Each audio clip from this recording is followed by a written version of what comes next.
You're watching Next Pitch, the student athlete playbook for parents raising tomorrow's athletes. Anthony Leverett's here, host of the Next Pitch podcast. And as not always, but feels like always, I'm joined by Hannah Huesman. And we are on episode 15 of our Mental Sweat series within the show. And Hannah, thank you for joining me. Hannah is the mental performance coach of the Colorado Avalanche and has her own business and just remarkable at being able to break this stuff down. This has been a ton of fun. And thank you again for doing this. Heck yeah. Let's make 15 the best one yet, eh? Okay, I like that. All right. So we're going to talk about cognitive load management. Okay. Big, long term, but basically, well, let's just dive in. What are some signs that a young person, young athlete has mental fatigue? What do you see, and what shows up in their performance, or how you view them just in day-to-day life? Yeah. So I love this topic because whenever you talk to somebody about being tired or exhausted, you're like, and I've started asking this, are you mentally exhausted or are you physically exhausted? Because they're both very different. And then when you start diving into the question and you start talking about the conversation and you ask, well, what's worse, being mentally exhausted or physically exhausted? And 10 times out of 10, people are going to say being mentally exhausted. Like, being mentally exhausted is so much harder than being physically exhausted. When you're physically exhausted, your body's just tired, you're kind of moving slow. You need to take a nap, or you just need to fall asleep, right? Or take it easy. When you are mentally exhausted, you can't think straight. You can't form sentences. You start to stutter, stammer, right? You have a headache, right? That happens to me when I have to be on for a long time, have multiple clients, a group session, keynote, whatever it is. Like, sometimes if I'm on for 7 or 8 straight hours of really being on and intentional and listening and talking, I get a raging headache, right? Sometimes your vision can even get blurry. Irritability gets higher, right? Where when you're physically tired, you're just kind of meh, I'm just exhausted. Take a nap. Right, take a nap. But when you're mentally exhausted, your brain has almost reached its max capacity for the day, because we don't have endless amounts of energy, even though sometimes we think we do. We have a finite amount of energy to give every day. And that specifically is the mental load and what you have to give every day. Now, it varies, right? Some days you might have a ton. It's think about your phone, right? Some days you get a full 100% charge and you're feeling good and you can give it your all. Some days you forget to plug it in and you start the day at 30%, right? Maybe you get a bad night's sleep. Maybe you have a big game the next day and you didn't sleep good, or you have a big test and you had to stay up late and study. Whatever those are, mental exhaustion is a real thing, and you got to pay attention to it. And I think it's not one of those things you can avoid necessarily, but it's just one of those things that you can try to manage a little bit better, or understand this day is going to be a big cognitive load for me tomorrow. So tonight I got to go to bed a little earlier, eat a little better, hydrate more, whatever it is to set you up for success the next day, if you know that that's going to be a big cognitive load day. If that makes sense. So for a parent, how do we talk about, I've got a 14-year-old son, right? And he's in school, football, all the things going on, right? How do I start to see that he's mentally fatigued? Yeah. What is it? The stammering, the stuff, for kids, so kids don't talk at home sometimes, right? They come home, you don't even see them, they're gone so much. So how do we notice it? I'd say first of all, you got to know your son, right? Or daughter, right? You got to know what's normal, what's their baseline, right? Don't compare it to other people, right? It's what is their baseline when they are happy, healthy, and fully rested? What are they like? And also understanding there are times and days, maybe Monday's a really hard school day and a long practice day. So you just know Monday, they're probably going to be at a 6 or a 7 versus their normal 8 or 9. And so it's not they're down. They're just that's about what you'll get out of them on a Monday, right? Where on a Saturday or Sunday, they might be a 9 or a 10 because they got to sleep till 11, right? Whatever. So I think you base it off of their baseline, and then just start to pay attention. Are they dragging their feet more than usual? Are they a little more quiet more than usual? Are they I don't want to talk more than usual. I think just looking for the signs of their brain's just tired, right? Like they don't want to, maybe they're not as talkative as they usually are. Like, I don't really want to talk about that today. And like, I think it's also okay to ask, like, are you just mentally exhausted? Like, let's talk about what mental exhaustion actually is. And like, did you have a hard day? Like maybe you had a test and the test is over, but now I'm like on my come down. Like I just gotta take a rest and calm down like mentally. And I just need to check out a little bit, which not to encourage social media and outlets, but sometimes when you have the cognitive load to manage it, you need mindless activities, right? You don't want to sit down and have a freaking heart to heart with mom and dad right now, right? Like, and that's okay. That's okay. Like we as the parents don't want to do that either sometimes, right? Our spouse comes home, you're like, I've had a day. Like, can we just sit in silence for a second? Or like the old, you sit in the car outside and it takes you 3 minutes to walk inside because you just need a moment, right? Whatever it is, like they need that too. And I think we need to respect that a little bit. And I think it's also okay to be like, hey, sounds like you've had a crazy day. Sounds like you're mentally exhausted. Go chill out. Like, would you rather not talk tonight? Would you rather just be left alone? Do you need some, like that stuff? It kind of sounds weird saying it, but like that should be normal, right? Like I need alone time. Hey, right. Oh, and people have told me like from a parenting perspective, it's okay to be like, hey, mommy's had a hard day. I need a second. Okay. Like instead of like losing my you know what on them, right? It's like, just need a second. Let me go take 5 minutes, like be right back, you know, whatever. And let our kids do that too. Right. Like, especially with all the stuff that they can do and they can handle a lot, right? Like they can handle a lot, but like on the days, like also be aware of big events, big tests, big games, tryouts, tough conversations, significant others, you know, whatever the factors are, just be aware of those and understand with those comes higher cognitive loads. So like be proactive about that. And like maybe one day, like, I mean, my mom was the best when it came to this. Any game day, like breakfast was like a 5-star breakfast at the house. Like be aware of that, right? Like, let me help fuel you without even bringing up, I know today's going to be a big cognitive load day for you. You don't like, just like, here's some fuel, right? My senior year, my mom would even come on like Friday game days and take me to lunch on Fridays at school. Like little things like that, right? That just like, I don't have to think about it. I don't have to, it's just something that you can kind of help support them. And one less thing that they have to like think about and worry about. I love it. Yeah. Celebrate game day. That's a big theme in our house too. So this word gets used a lot and I don't think it's probably always used correctly, but it is dangerous. The word burnout. When does mental fatigue and because mental fatigue is normal, just like you talked about, like physical exhaustion happens, mental exhaustion happens. But then there's this transformation at some point in time that people really do go through that goes to burn out, right? And you certainly don't want your athlete, your young person reaching that point. And if they do reach that point, how do you get them out of that? What is burnout? And then how do you get out of that? Yeah.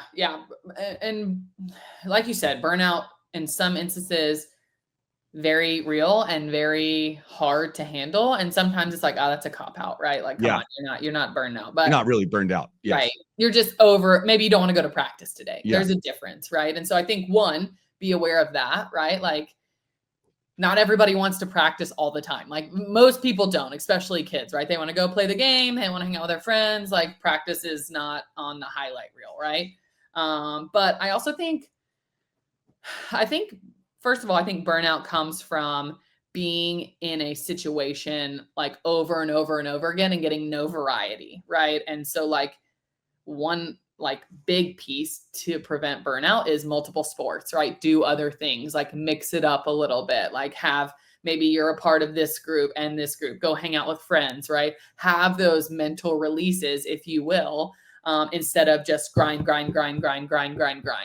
Like in the one sport, like I'm going to wake up, I'm going to watch film, then I'm going to go do an early workout before school. Then I'm going to go to school, which I guess is a break, but it's still, you're pushing your brain in it. Then I'm going to go to practice. Then I'm going to stay late after practice. Then I'm going to come home and do a little bit of homework. And then I'm going to watch some more film. Like, what are we doing? Right. Like some days will look like that. I'm not saying a day doesn't have to look like that. Like if you're going through something or trying to learn something or preparing for a big game, you're going to have days that look like that, but every day can't look like that, right? Like You got to have breaks. You got to have rest. You got to have light practice days. You got to have, don't watch film this day, right? Like there are certain things you can and can't control. Like you can't necessarily control the practice schedule. Like, right. Coaches said it, whatever, but you can control off days. What do you do on an off day? Do you not touch a ball on the off day? Do you not touch the weight room on the off day? Can you find balance? Can you go do something fun? Can you go play golf? Can you go watch a movie, hang with friends, like whatever, be a kid.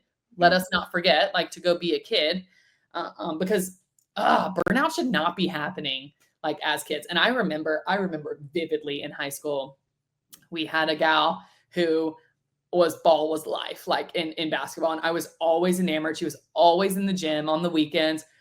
Mom helped run camp. So she was at every camp, like all this stuff. And I was like, like, I don't know. Like you're getting good. Your ball handling skills are top notch. Like, don't get me wrong. I don't even think she played in college.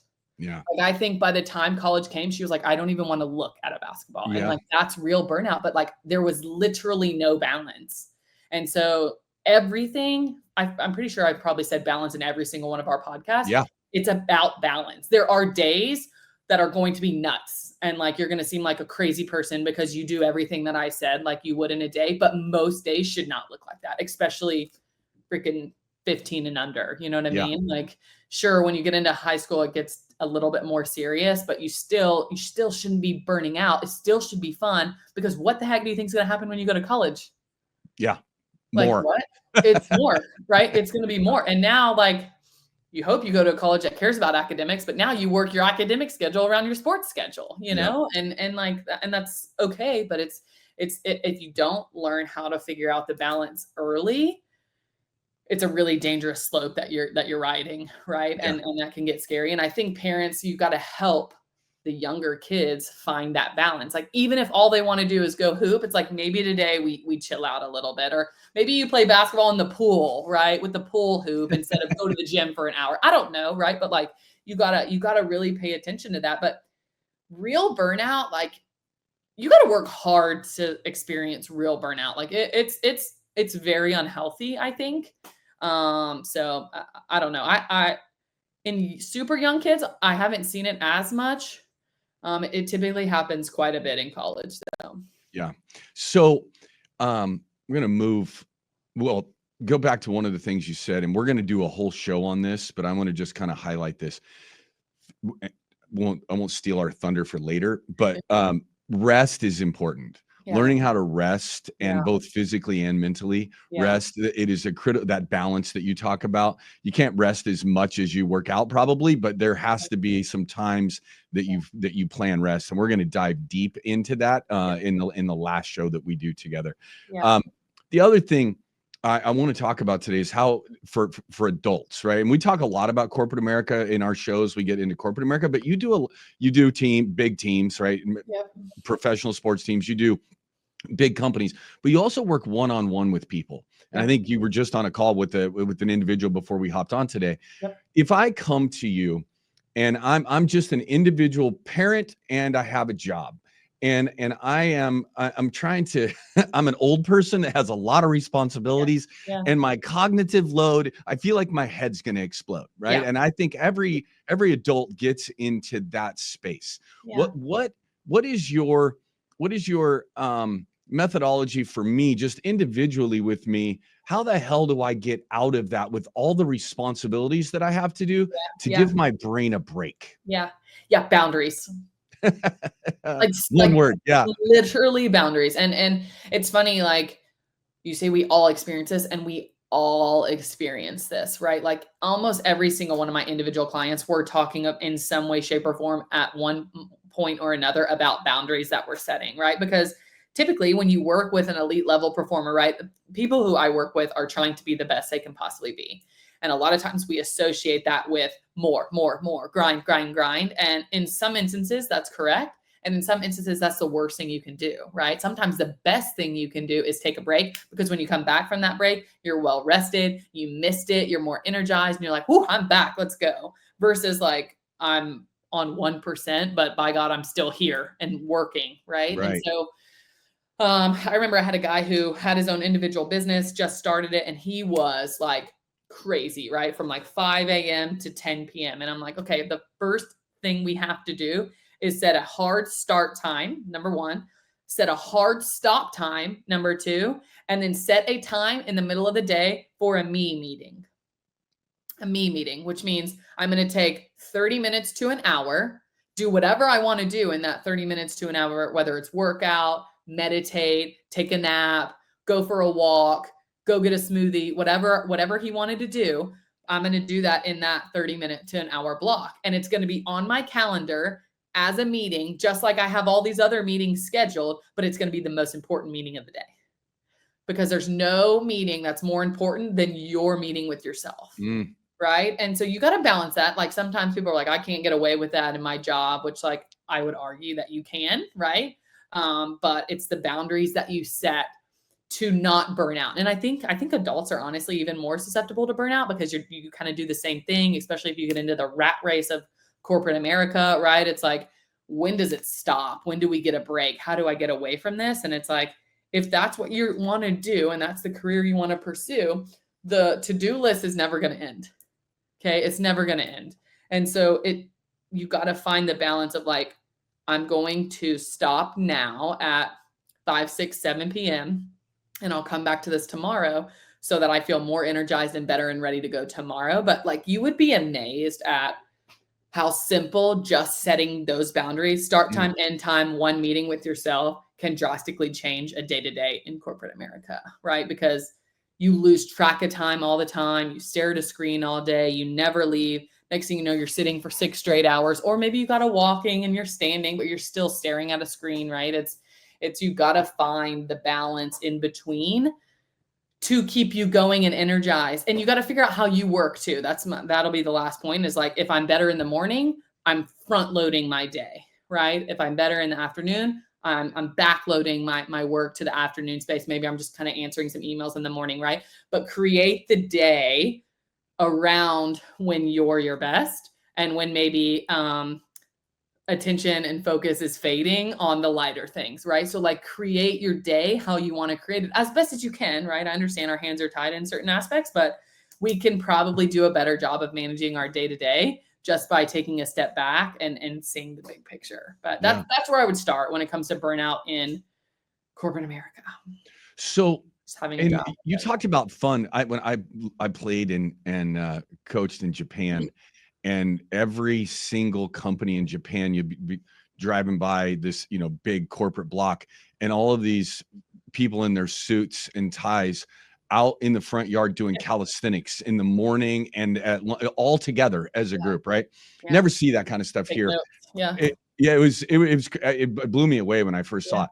But in the workplace as a leader, and I know that my people have to get their jobs done, right? Yep. But I want them fresh and motivated. How as a leader, understanding that everybody's cup can get overfull or empty, trying to find that balance, right, to keep them coming back. How do we create that environment in the workplace as leaders for our people? Yeah, great question. I think you take the like handcuffs off of the like 8 to 5 idea, right? Of like, you have to be in here at this time. You have to stay till this time. It's like, instead, can you focus on here's your job, get it done.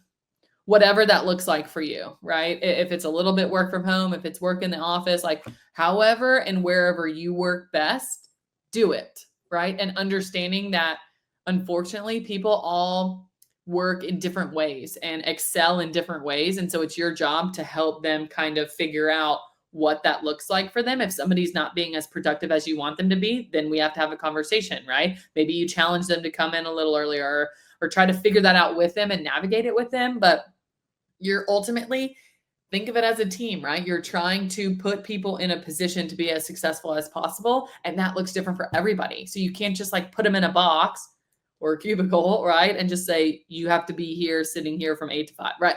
It's like, have some leniency with what that looks like for each individual and figure out how they work their best and talk to them, right? Have that open conversation of like, do you feel like you're being productive? I feel like you could be a little bit better. How could we make this more manageable for you, right? Like having that conversation, but just not a one size fits all for everybody, I think, from a leadership perspective. And if they get the job done and they do it well, does it matter how they did it, right? Like who cares? They got the job done and that's what you wanted. They got to get the job done.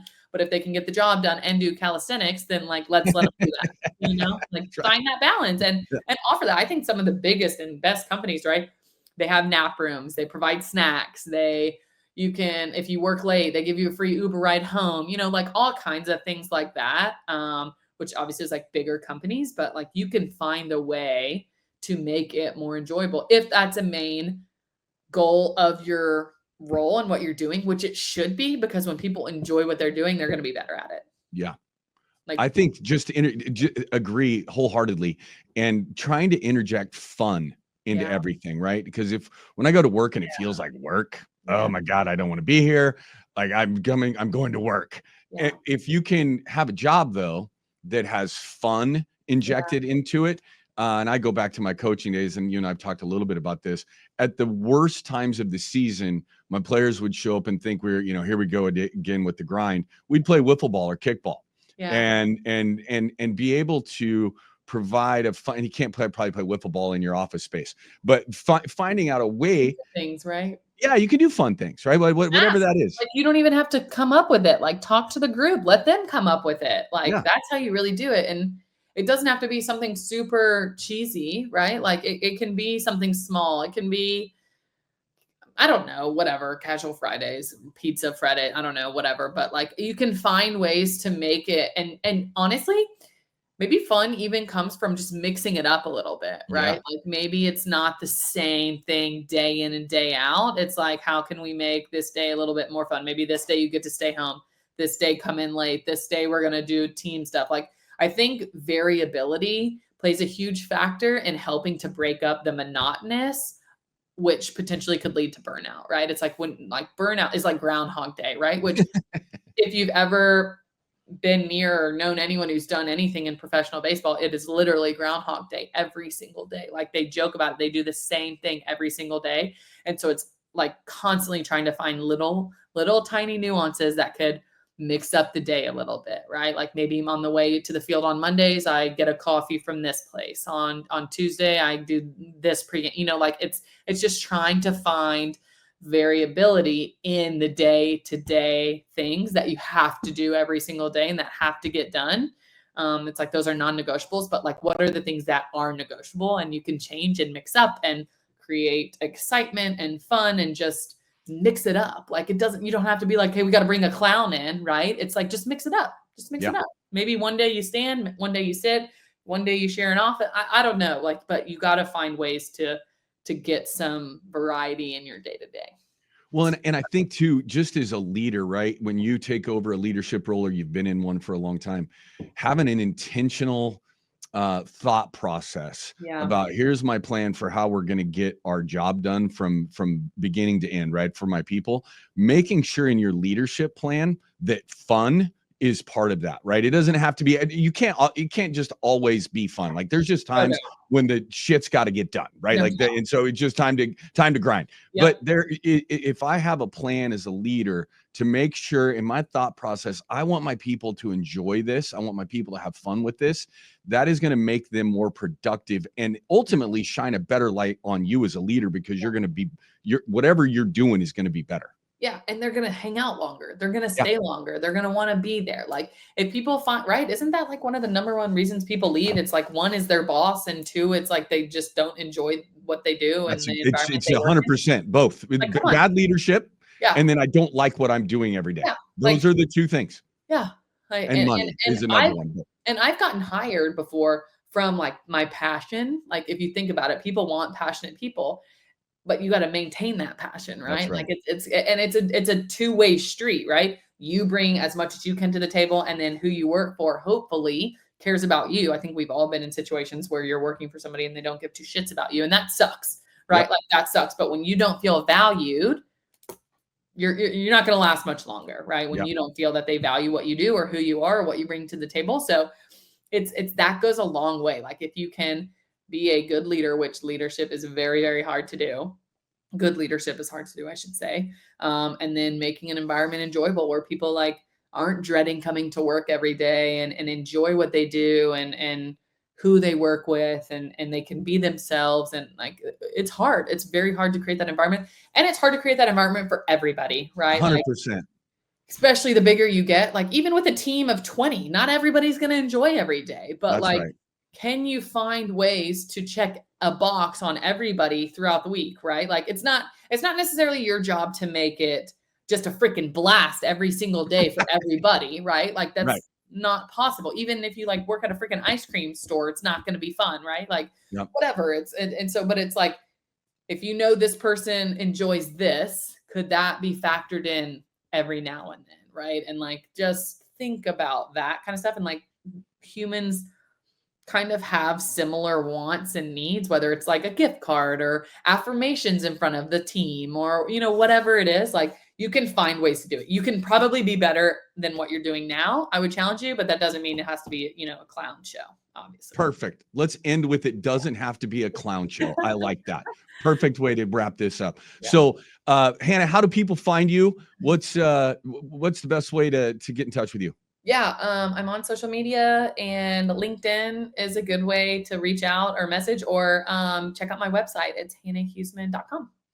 Well, thanks again. I love this. I learned something, well, multiple somethings every time we do this, and when I go back and listen to them, I'm amazed at the amount of content that you manage to get into anywhere between 25 and 50 minutes when we do these things. But I really appreciate you doing this. Looking forward to the next one.